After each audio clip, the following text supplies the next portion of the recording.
Isuk mruput mulai blonjo ke pasar. Halo Ca, balik meneh ning konten keseharian Mbak Titin. Nah iki Mbak Titin blonjo ning pasar gawe bakulan. Sadurunge budal ya moles rai sik ya. Ben ketok seger. Njut iki ape buka lawang ngetokno montor. Mbak Titin nek posoan ngene iki blonjone isuk Cah. Bar subuh wis budal ning pasar. Bar buka lawang langsung ngetokno montor ae ndang gage budal let's go ning pasar. Mumpung isih isuk. Kucuk-kucuk wis teko pasar ae, ayo melu Mbak Titin blonjo ya, Cah. Pertama Mbak Titin tuku kluweh, ape gawe jangan lodeh. Kluweh ngene iki 10.000 menurut larang pemurah. Bar tuku kluweh lanjut tuku kulit martabak. Gawe dhewe kesuwen dadi tuku ae ya. Isih isuk tukune dadi antri gentenan karo bakul blonjo. Bar ngono lanjut tuku tempe. Tuku tempe 5.000 entuk 6 iji. Murah apa ora? Tuku tempene regane 1.000-an tapi nek 5.000 dikei 6. Bariku lanjut apel ning bakul iwak gereh. Rono iwak laut larang, dadine iwak gereh yo juga larang. Sekilo 35. Nah, bariki lanjut tuku iwak teri ape gawe mbothok. Cukup tuku setengah kilo ae kingko wis oleh akeh. Dilanjutkan iki tuku klopo. Nek klopo regane isih standar Cah. Semene iki 10.000.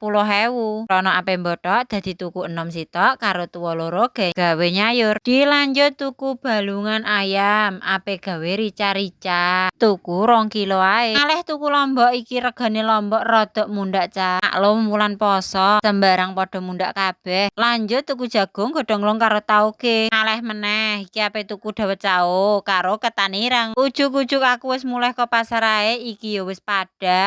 Bar subuh jam 6:30 agek teko omah. Teko omah motore nganti raklar njagrakno Cah efek poso. Wis bar tak jagrakno montor langsung ae iki tak buka blonjoanku yo. Di Mbak Titin nek wayah poso blonjone ya lumayan akeh kaya ngene iki Cah. Ale dodole sayur, gorengan, bothok, brengkes, lawan liyane, oseng-oseng, yo kolak, bubur, es, pokoknya sembarang tak ayahi kabeh. Bariku langsung tak bongkar ae blonjoanku. Siji per siji wis tak tokno kabeh teko rengkekane iki langsung ae tak bukai ning nguri.